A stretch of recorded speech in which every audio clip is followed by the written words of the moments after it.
بسم اللہ الرحمن الرحیم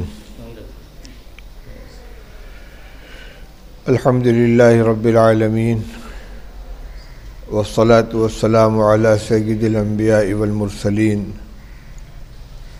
سیدنا و مولانا محمد وعلی آلہ واصحابہ اجمعین اما بعد اعوذ باللہ من الشیطان الرجیم بسم اللہ الرحمن الرحیم وذکر فإن الذکریٰ تنفع المؤمنین صدق اللہ العلی العظیم۔ محترم حضرات اساتذہ کرام، طلبہ عزیز، یہ حالات کی بو قلمونی ہے کہ اپنے گھر کے اندر مہمان کی طرح میرا استقبال ہو رہا ہے۔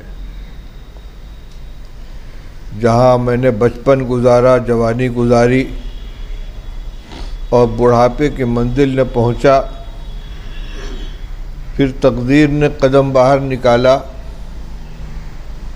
لیکن اپنے اختیار سے جس ادارے کو، جس مرکز کو کبھی نہیں چھوڑا،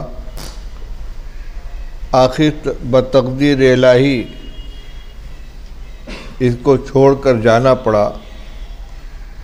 آج اسی ادارے میں مہمان کی طرح میرا استقبال کیا جا رہا ہے۔ جامعہ اسلامیہ میرا پہلا مادر علمی ہے، باقاعدہ تعلیم کا آغاز یہیں سے کیا۔ اگرچہ داخلہ پرائمری درجہ دوم سے شروع ہوا، اس کے پہلے کی تعلیم اپنے گھر پر حاصل کی، لیکن پرائمری، فارسی، تجوید، یہ ساری پڑھائی اسی مدرسے میں ہوئی، اور پھر فارغ ہونے کے بعد سیدھے جامعہ اسلامیہ میں آ گیا، اور جامعہ اسلامیہ مدن پورہ، جامعہ اسلامیہ روڑی تالاب میں ہی تعلیمی زندگی کا سارا وقت گزرا۔ آپ طلبہ عزیز جانتے ہیں اللہ تعالیٰ نے اس ادارے کو ایک نیک نامی عطا فرمائی ہے۔ علاقے کے مدارس میں جامعہ اسلامیہ کو اپنے حجم کے اعتبار سے چھوٹا ہونے کے باوجود ایک مرکزی حیثیت حاصل ہے۔ ہر اعتبار سے، تعلیمی، تدریسی، تبلیغی، دعوتی، تصنیفی، تالیفی اور دین کے ہر شعبے میں سرگرمی کے اعتبار سے جامعہ اسلامیہ کی طرف لوگوں کی انگلیاں اٹھتی ہیں۔ دارالعلوم دیوبند جو ہم سب کا مرکز ہے، جامعہ اسلامیہ میں ابتداً مشکات شریف تک تعلیم ہوتی تھی، اور پھر یہاں سے طلباء داخلے کے لیے دارالعلوم بھیج دیے جاتے تھے۔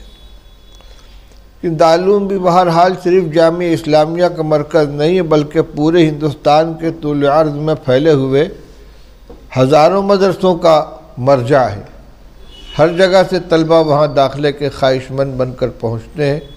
وہاں بھی ایک محدود تعداد کے اندر گنجائش ہوتی ہے، اس لیے بہت سے طلباء وہاں سے واپس ہو جاتے ہیں۔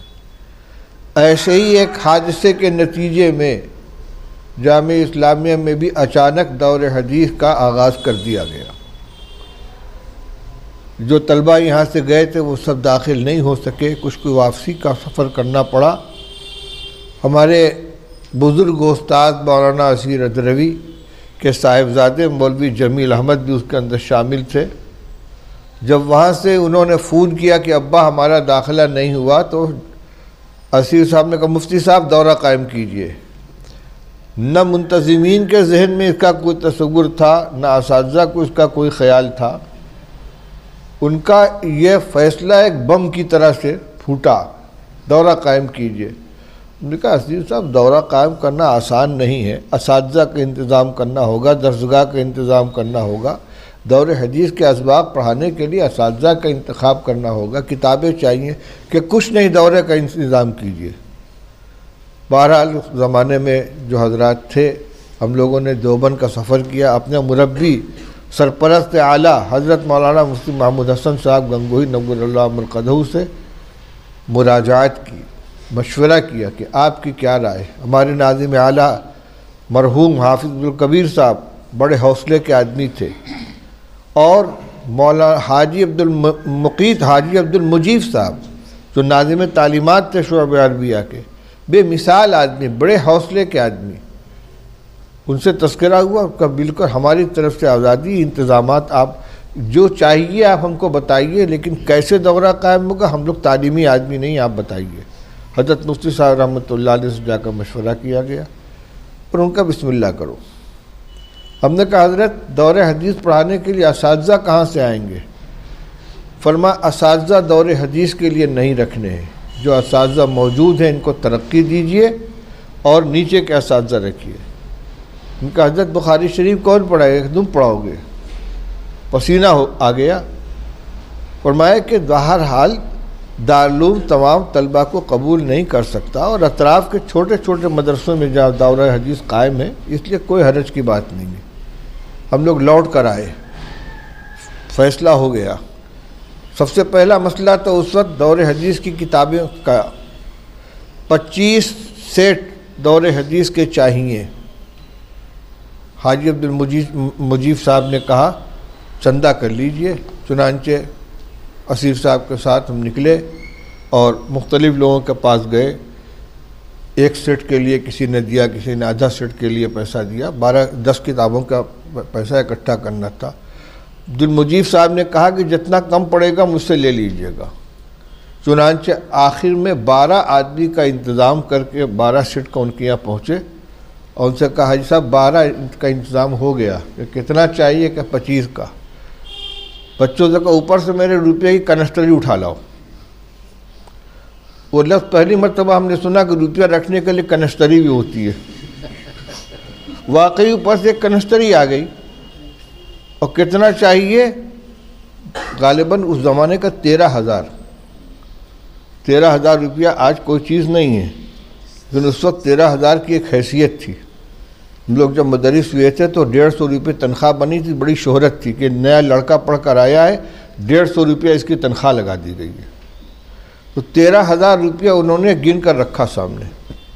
بہرحال دور حدیث کا آغاز ہو گیا، اور اس سال تو 10 کے اندر طلبہ تھے، 5 تھے، لیکن الحمدللہ دیکھتے دیکھتے اب آج اللہ کا فضل ہے کہ دارالعلوم جامعہ اسلامیہ کے دور حدیث کی ایک حیثیت ہو گئی ہے۔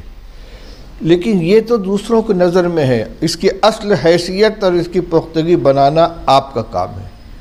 آپ جو یہاں پڑھ رہے ہیں، اپنی تعلیمی زندگی اس طرح گزاریں، اپنے اندر ایسی صلاحیت پختہ پیدا کریں کہ جیسے دیگر مرکزی مدارس کے فضلاء کو بطور مثال پیش کیا جاتا ہے کہ یہ فاضل دیوبند ہیں، یہ فاضل سہارنپور ہیں، یہ مدرسہ شاہی مراد آباد کے پڑھے ہوئے ہیں، اس طرح آگے چل کر آپ کے صلاحیت پر اعتماد کرتے ہوئے مثال کے طور پر پیش کیا جائے کہ یہ جامعہ اسلامیہ کے پڑھنے والے طلبہ، یہ وہاں کے فاضل ہیں۔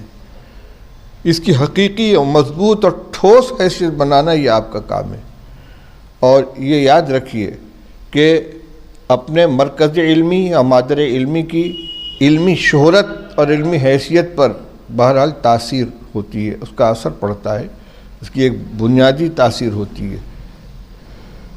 حجم کے اعتبار سے میں نے کہا چھوٹا ہے، اس میں عرض کے اعتبار سے کوئی ترقی کرنے کی کوئی گنجائش نہیں ہوئی، طول ہی کے اندر اضافہ ہوتا چلا گیا۔ پہلے 1 منزل کی تعمیر ہوئی، پھر 2 کی ہوئی، پھر 3 کی ہوئی، 4تھی منزل تک پہنچ گئے۔ مطبخ جو عام طور سے مدرسوں کے اندر سب سے نیچے کے منزل میں ہوتا ہے، اس کو چھت تک پہنچا دیا گیا۔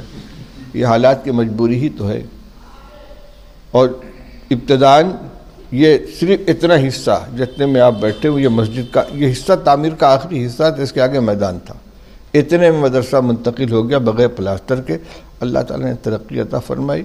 تو میرے پیارو، یہ جو وقت اللہ تعالیٰ نے عطا فرمایا ہے یہ لوٹ کر دوبارہ نہیں آئے گا۔ جیسے زندگی کے اندر عمر کی جوانی ایک مرتبہ لوٹ کر آتی ہے، ایک مرتبہ ملتی ہے، پھر لوٹ کر نہیں آتی، تو یہ تعلیم کی جوانی کا زمانہ ہے۔ مطلب پڑھنے کی زندگی کا زمانہ تو پوری زندگی ہے۔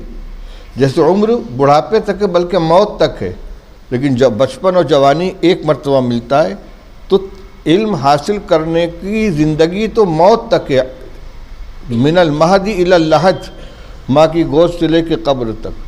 بلکہ ہمارے اساتذہ دستار بندی کے موقع پر جب طلبہ فارغ ہوتے ہیں، ان کی دستار بندی کی جاتی ہے، تو ان کو نصیحت کرتے ہوئے یہ کہتے ہیں کہ ابھی تک تم کو پڑھنے کو سیکھنے کا وقت ملا تھا کہ کیسے پڑھا جاتا ہے، اور اصل پڑھنے کا زمانہ اب شروع ہوگا۔ ابھی تک اساتذہ کی انگلی پکڑ کے چل رہے تھے، کیسے مطالعہ کیا جاتا ہے، کیسے کتاب دیکھی جاتی ہے، کیسے سبق یاد کیا جاتا ہے، اور اصل اپنی محنت اور اپنے شوق سے پڑھنے کا زمانہ شروع ہوگا فراغت کے بعد۔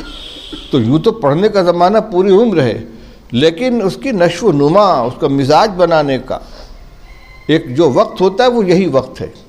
کمہار اپنے چاک کے اوپر ایک برتن بناتا ہے، گھڑا ہو، گلاس ہو، پلیٹ ہو، پیالہ ہو، کوئی بھی چیز ہو، اس کو ڈھال کر پھر اس کو دھوپ میں رکھ دیتا ہے، وہ سوکھ جاتا ہے، پھر اس کو آنواں میں رکھ کے پکایا جاتا ہے۔ ابھی آپ کی ڈھلائی ہو رہی ہے۔ اس زمانے میں جیسے آپ ڈھل کے بن جائیں گے، آگے آپ کا رنگ روپ یہی رہے گا، آپ کی بنیادی صلاحیت میں کوئی فرق نہیں پڑے گا۔ مزمحل تو ہو سکتی ہے اگر چھوڑ دیں گے، لیکن ایسا نہیں کہ یہاں آپ بے صلاحیت ہوں اور آگے نکلنے کے بعد بڑے قابل بن جائیں، بڑے باصلاحیت بن جائیں۔ اس لیے اصل وقت آپ کی محنت کرنے کے لیے ہے، اور کرنا کیا ہے، کوئی نئی بات آپ کو نہیں بتاؤں گا۔ ہمارے تمام اکابر، خاص طور حضرت تھانوی رحمۃ اللہ علیہ فرماتے ہیں کہ طالب علم اگر چند امور کا اہتمام کر لے اور اسے علم حاصل نہ ہو تو عند اللہ میں اس کا جواب دہ ہوں گا، میں اس کی ذمہ داری لیتا ہوں۔ ہر سبق کا پورے اہتمام کے ساتھ مطالعہ کرنا۔ مطالعہ کا اعلیٰ درجہ یہ ہے کہ عبارت کی تصحیح، اعراب کی تصحیح اور اس کے مضمون اور مفہوم کو سمجھنے کی کوشش، کہ حل کر لیا جائے کتاب کو، اور اصل مطالعہ یہی ہے۔ ہمارے حضرت مفتی محمود صاحب نور اللہ مرقدہ گنگوہی فرماتے تھے کہ آج تو یہ سارا کام استاذ کا ہو گیا ہے، وہی مطالعہ کرے گا، وہی اعراب صحیح کرے گا، وہی ترجمہ کرے گا، وہی مطلب سمجھائے گا۔ اور پہلے طریقہ یہ تھا کہ استاذ کے سامنے طالب علم بیٹھ کر عبارت پڑھتا تھا، اس کے عبارت پڑھنے کے انداز سے یہ سمجھا جاتا تھا کہ اس نے مفہوم سمجھا یا نہیں سمجھا۔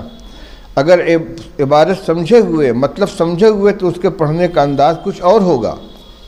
اگر صحیح پڑھ رہا ہے تو استاد بیٹھے خاموش سنتے رہیں گے، اور اگر ان کو محسوس ہوا کہ اس نے صحیح نہیں پڑھا، عبارت میں کوئی غلطی ہو گئی، اعراب کی غلطی ہو گئی، طالب علم چونکے گا، ذرا سا سوچے گا، پھر سے پڑھے گا۔ اگر اس نے صحیح پڑھ کے کہ اب آگے چلا، اور اگر صحیح نہیں پڑھا کہ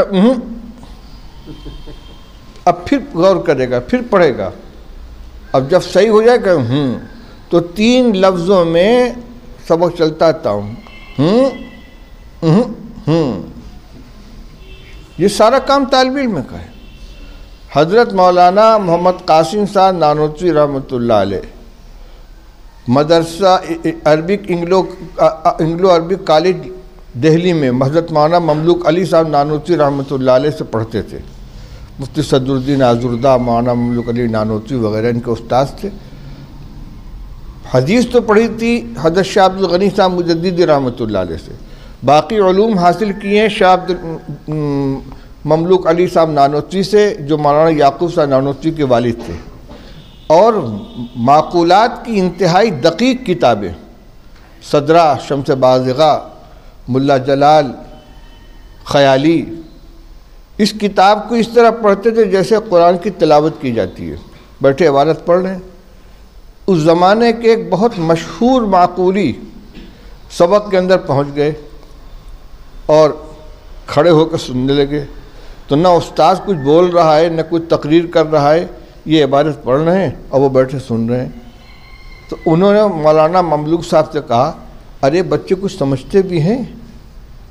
فرمایا آپ سمجھ لیجئے۔ تو انہوں نے بیٹھ کر اپنے خیال میں بہت دشوار مضمون نکال کر اس کے بارے میں پوچھا کہ اس کی تقریر کرو. مولانا قاسم صاحب نانوتوی رحمۃ اللہ نے فر سمجھانا شروع کر دیا. اس پر انہوں نے کچھ اشکال کیا، اس کا جواب دیا، پھر کچھ اشکال کیا، اس کا جواب دیا، پھر ان کا حضرت میں بھی کچھ پوچھوں. اب انہوں نے ایک اشکال کیا تو یہ بغل جھانکنے لگے، ان کے اشکال کا ان کے پاس جواب نہیں ہے، اور وہاں کچھ استاد کچھ بول نہیں رہے، پڑھ رہے ہیں. تو یہ تو سارا کام طالب علم کا تھا کہ وہ تیاری کر کے جائے. اب اس نے اپنے کو اس ذمہ سے سبکدوش کر لیا. اب استاذ کا کام ہے کتاب کو حل کرے، اعراب صحیح کرے، ترکیب بتائے، ترجمہ کرے، مطلب سمجھائے. تو طالب کا پہلا اصل کام یہ کہ اچھی طرح مطالعہ کرے. کچھ نہیں کر سکتا تو کم سے کم عبارت کو تو حل کر لے. اعراب و محل اعراب و وجہ اعراب کی تو تعین کر لے. مرفوع ہے، مجرور ہے، منصوب ہے تو کیوں ہے، کیا ہے، کہاں جملہ پورا ہو رہا ہے، منصوب ہے تو کیوں ہے، اس ترکیب میں کیا واقع ہو رہا ہے. اس کے بعد اپنے طور سے جتنا حل کر سکتا ہو حل کر لے. پھر سبق میں پابندی کے ساتھ حاضر ہو. استاد کی تقریر کو غور سے سنے اور اپنے سمجھے ہوئے سے استاد کے سمجھانے کا موازنہ کرے کہ میں نے اس عبارت کا کیا مطلب سمجھا تھا اور حضرت کیا بتلا رہے ہیں. اگر وہی مطلب بتلا رہے ہیں الحمدللہ جی خوش ہو جائے گا، ایک فرحت کی کیفیت طاری ہوگی، انبساط کی کیفیت طاری ہوگی.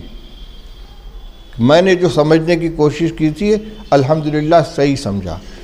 اور اگر غلط سمجھا تو اس غلطی کی وجہ سامنے آئے گی کہ مجھ سے غلطی کہاں ہوئی. میں نے جو مطلب سمجھا تھا وہ غلط تھا، یہ جو بتلا رہے ہیں یہ صحیح ہے، تو غلطی کی وجہ کیا ہوئی. میں جس کو فاعل سمجھ رہا تھا وہ مفعول مقدم ہے، میں جس کو منصوب سمجھ رہا تھا حال ہونے کی بنا پر وہ منصوب بنزل خافض ہے. یہ ترکیب کی وجہ سمجھ میں آئے گی. ہر قدم پر علم کا ایک نیا باب کھلے گا. اور پھر یہ تو کچا نقش ہوا. پھر سبق سے نکلنے کے بعد کم سے کم ایک مرتبہ پورے سبق کو دہرانا ہے. ورنہ ترتیب تو یہ ہے کہ آج کا پڑھا ہوا 7 مرتبہ دہرانا ہے، کل گزشتہ کا 6 مرتبہ، اس کے پہلے کا 5 مرتبہ، اس کے پہلے کا 4 مرتبہ، اس کے پہلے کا 3 مرتبہ. یعنی ہر سبق 7 دن تک دہراتا ہوا چلا جائے گا، جیسے حافظ سبق یاد کرتا ہے. تو کوئی وجہ نہیں ہے کہ محروم رہ جائے، اس لیے کہ اللہ تعالیٰ محنت کے اوپر عطا فرماتے ہیں. تو میں یہ کہہ رہا ہوں کہ اپنی نیک نامی کے لیے، اور نیک نامی کا مطلب یہ کہ ریاکاری کے طور پر نہیں، جس مقصد کے لیے آئیں اس مقصد میں کامیابی حاصل کرنے کے لیے، اور پھر اپنے مادر علمی، اپنے ادارہ کو بدنامی سے بچانے کے لیے، اس کی نیک نامی میں مزید 4 چاند لگانے کے لیے آپ یہاں کے وقت کو جیسے طالب علم کو گزارنا چاہیے اس طرح گزاریں. لہو و لعب سے، لغویات سے اپنے آپ کو پاک رکھیں. شہری علاقے میں بہت سی دلچسپیاں ہو جاتی ہیں، ان دلچسپیوں سے اپنے آپ کو آزاد رکھیں. آج کل موبائل کا شوق سب سے زیادہ وقت کو ضائع کرنے والا ہے. خاص طور سے جو ہمارے شہر کے بچے ہیں، بڑے موبائل استعمال کرنے والے یا مدرسے کے اندر رہنے والے بچے. پہلے مہینوں میں بچے کبھی اپنے گھر والوں کو خط لکھ دیا کرتے تھے. ایک تو اس موبائل خبیث نے آ کر خطوط نگاری ختم کرا دی. کسی کو خط لکھنا آتا ہی نہیں، کیسے خط لکھا جاتا ہے. اور وہ بھی بہت اچھی عادت نہیں تھی، لیکن ضرورت کی بنا پر کبھی کبھی کیا جاتا تھا. اب وہ تو ختم ہو گیا، اب سارا وقت برباد کیا جاتا ہے موبائل کے اندر. اس سے اپنے آپ کو بچائیں، شہر کی دیگر دلچسپیوں سے بچائیں. اپنے آپ کو تعلیمی مشاغل تک مشغول رکھ کے دنیا میں کیا ہو رہا ہے، کون کیا کر رہا ہے، کیا کہہ رہا ہے، اس سے ہمیں کوئی مطلب نہیں. طالب علم لوگ شعر پڑھا کرتے تھے، ہمیں دنیا سے کیا مطلب، مدرسہ ہے وطن اپنا، مریں گے ہم کتابوں پر، ورق ہوگا کفن اپنا. یہ ایک مزاج کی ترجمانی ہے. یہ مزاج ہونا چاہیے کہ بس ہمہ وقت اسی میں. میں ایک جملہ استعمال کیا کرتا ہوں کہ بھائی دنیا میں ہر شخص کسی نہ کسی چیز کا طلبگار ہے. تاجر کو مال چاہیے، کہ کاشتکار کو غلہ چاہیے، لیڈر کو عہدہ چاہیے، لیکن کوئی طالب مال یا طالب عہدہ یا طالب اقتدار کہلاتا نہیں ہے، صرف ایک جماعت آپ کی جو طالب علم کہلاتی ہے، علم کے طلبگار۔ ساری پہچان ختم ہو گئی، اب کوئی شناخت نہیں ہے، تم کون ہو؟ بھائی میں طالب علم ہوں۔ آپ کو راستے میں کوئی مل گیا، پوچھے کون ہیں آپ؟ کہ میں جامعہ اسلامیہ کا طالب علم ہوں۔ یعنی اپنا تعارف آپ طالب علم کے ذریعے کراتے ہیں۔ تو جیسے ایک آدمی کسی چیز کی تلاش کے اندر سرگردہ ہو تو اس کی توجہ ساری کی ساری اس کی تلاش میں ہوتی ہے، اطراف میں کیا ہو رہا اس سے کسی چیز سے مطلب نہیں۔ تو جب ہم نے لقب بنایا اپنا طالب علم اور شناخت بنائی ہے طالب علم، تو اس کے تقاضے کے مطابق عمل ہونا چاہیے، اور اس کا تقاضا صرف یہی ہے کہ جو آداب ہیں تعلیم کے ان کی رعایت کریں، اور جس ادارے کے اندر تعلیم حاصل کرتے ہیں وہاں سے جو ہدایات دی جائیں، جو مطالبے ہوں ان کے مطابق عمل کریں۔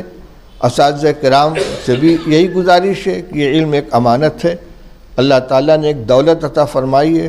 حضرت مفتی محمود صاحب نور اللہ مرقدہ کے پاس اگر کوئی فارغ جاتا تھا، کہتا تھا اللہ کے فضل سے مجھ کو فلاں مدرسے کے اندر پڑھانے کی جگہ مل گئی ہے، فرماتے تھے اللہ کا شکر ادا کرو، اللہ تعالیٰ نے علم کی ایک امانت تمہارے سپرد کی تھی، اور تمہاری ذمہ داری تھی کہ اس کو دوسروں تک پہنچاؤ، بلغوا عنی ولو آیا۔ اللہ اگر کوئی انتظام نہ ہوتا تو تمہارے ذمہ یہ ہوتا کہ گلی گلی، کوچے کوچے، شہر شہر، بستی بستی پھرتے اور لوگوں کو پکڑ پکڑ کے ان کو تعلیم دیتے، ان کو علم سکھاتے۔ اللہ نے ایک ادارے کی شکل بنا دی ہے، بیٹھنے کی جگہ دے دی، جماعت بنا کر طلبہ کو تمہارے سامنے پیش کر دیا، کتاب متعین کروا دی۔ اب تمہارا کام صرف اتنا رہ گیا کہ تیاری کرو، محنت سے مطالعہ کرو اور محنت سے بچوں کو پڑھاؤ۔ یہ بچے تمہارے لیے اللہ کی طرف سے ملنے والے انعام ہیں، یہ ایک میدان تم کو مل گیا ہے، ایک ذریعہ مل گیا ہے علم کی امانت کو پہنچانے کا۔ تو ہمیں بھی اپنی ذمہ داری کو دیانتداری کے ساتھ، محنت کے ساتھ ادا کرنا چاہیے۔ اللہ تعالیٰ اس نعمت کی قدر کرنے کی توفیق عطا فرمائے۔ اور سب کے بعد ہم سب کا محسن ہمارا ادارہ ہے، اساتذہ ہوں، ملازمین ہوں، طلبہ ہوں، اور ہمارے جو منتظمین ہوتے ہیں، معاونین ہوتے ہیں، اگرچہ براہ راست ہماری تعلیم کے اندر ان کا دخل نہیں ہے، لیکن سارا نظام اللہ تعالیٰ انہی کے ذریعے کروا رہے ہیں۔ اس لیے قلب و دماغ اور ذہن اور زبان ہر ایک سے ہمیں ان کا شکر گزار ہونا چاہیے کہ اللہ تعالیٰ نے ان کو ہمارے لیے اس کارخانے علم کا ذریعہ اور سبب بنایا ہے، اور ان کو ہمارے لیے اللہ تعالیٰ نے مہیا فرما دیا ہے۔ اللہ تعالیٰ ہر ایک کو اخلاص کے ساتھ کام کرنے کی توفیق عطا فرمائے اور ہم سب کی خدمت کو قبول فرمائے۔ وآخر دعوانا الحمدللہ رب العالمین۔ اللہم صلی علی سیدنا مولانا محمد وآلہ وصحبہ وبارک وسلم۔ ربنا آتنا فی الدنیا حسنۃ وفی الآخرۃ حسنۃ وقنا عذاب النار۔ اللہم انا نسألک علما نافعا وعملا صالحا۔ اللہم انا نسألک علما نافعا وعملا صالحا۔ اللہم زدنا علما نافعا۔ اللہم انا نسألک علما ينفع وزدنا علما وانفعنا بما علمتنا وعلمنا ما ينفعنا۔ ربنا آتنا في الدنيا حسنة وفي الآخرة حسنة وقنا عذاب النار۔ رب اغفر وارحم وأنت خير الراحمين۔ صلى الله على النبي الكريم برحمتك يا أرحم الراحمين۔